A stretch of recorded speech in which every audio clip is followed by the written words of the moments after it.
फिर हमारा नंबर आवे तो जी तो कर था बात लंबी करने का, लेकिन कोई फायदा नहीं, क्योंकि मैंने अपना हिसाब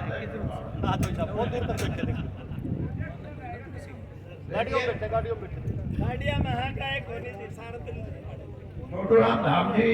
के ये जो उत्सव है, छोटूराम धाम जब बनाया गया यहाँ, उसके बाद पिछले कई सालों से इसका स्थापना दिवस पे आप लोगों को आमंत्रित किया जाता है और उसमें मंच पे बैठे हुए भी हमारे समाज के साथी हैं और आप भी। मैं इस बात से शुरू करता हूं कि एक भाई कह रहा था भाई आपने गर्मी लगन लगी होगी, अगले साल न्यू करियो तो ऊपर वाले बैठने आते हो तरवा दियो और न्यू लुआ दियो, फिर माना गया। और दूसरी बात ये है कि अभी कुछ देर पहले ये बात चल रही थी कि एक सभा के कुछ साथी खड़े थे, मेरे को भी बुला लिया और एक भाई ने कहा हाथ खड़े करो, हमने सब ने हाथ भी खड़े कर लिए। फिर एक भाई बीच में बोला हाथ आपस में जोड़ो, तो मैं कहा यार तो सीखे नहीं हमारे वाले जोड़ूंगी तो खड़ा तो कर लेंगे, लेकिन हाथ जोड़ के आगे ये अभी सामाजिक दृष्टि से कुछ करने की जरूरत है। और इसीलिए मैं आपसे ये जरूर कहूंगा कि मैं जब से आया हूं यहाँ, अपने अपने तरीके से बहुत सी खापों ने, बहुत से भाइयों ने, बहुत से विदेश से आए हुए हमारे भाई हैं जो वहाँ किसी न किसी रूप में व्यवसाय के रूप में संपन्न हैं, सब ने मदद की और सबकी ये सोच थी कि ये बड़ा धाम बने। बड़ा धाम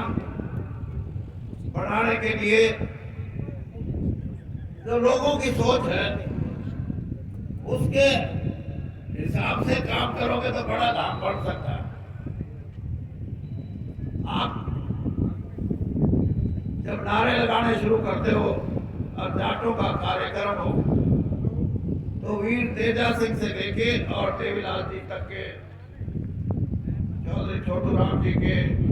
चौधरी चरण सिंह के, राजा महेंद्र प्रताप सिंह के, 5-6 लोगों को आप याद करके अमर रहे के नाम से या जिंदाबाद के नाम से जो भी है, अगर धाम की रचना सही तौर पे कर दो और उस धाम के यहाँ जो भी आए वो अपने आप को ये समझे कि मैंने अपनी बिरादरी के लिए, अपने समाज के लिए और अपने जितने भी महापुरुष हुए हैं उन सब के लिए धाम में आना और गोल्डन टेम्पल की तरह कोई यहाँ बड़ा तालाब भी बनवा दें जिसमें गोते लगा के, डुबकी लगा के ये कहेंगे, क्योंकि मैं इसलिए कह रहा हूं कि यहाँ का जो धाम होगा उसका जल तो कम से कम शुद्ध रखा जाएगा, वरना तो आजकल गंगा का जल भी अशुद्ध हो रहा है। अभी 2 दिन पहले खबर आई थी कि 74 स्थानों में जहां गंगा का जल का मापदंड होता है कि शुद्ध है या नहीं है, 50% से ज्यादा ऐसी जगह थी जहां गंगा का जल शुद्ध नहीं था। ये क्यों है? और मैं ये बात इसलिए कह रहा हूं कि जो आस्था थी, उस आस्था के प्रति जो इस देश की 40% आबादी को गंगा मैया के नाम से लोग याद करते थे वो भूल गए। वो तो यह है कि अपने पाप धोने के लिए गंगा में डुबकी मार दो तो बस आप शुद्ध हो जाओगे, सारे पापों की माफी हो जाएगी। अगर यही सोच इस देश के लोगों की रही तो गंगा नहीं, हर विषय पे आपको लगेगा कि कहीं ना कहीं हमारी जो मान्यताएं हैं, जो हमारे नैतिकता के एक संबंध है, सिद्धांत हैं, उनको कहीं ना कहीं हम खो रहे हैं। इसलिए जाट समाज को तो मैं इतना ही कहूंगा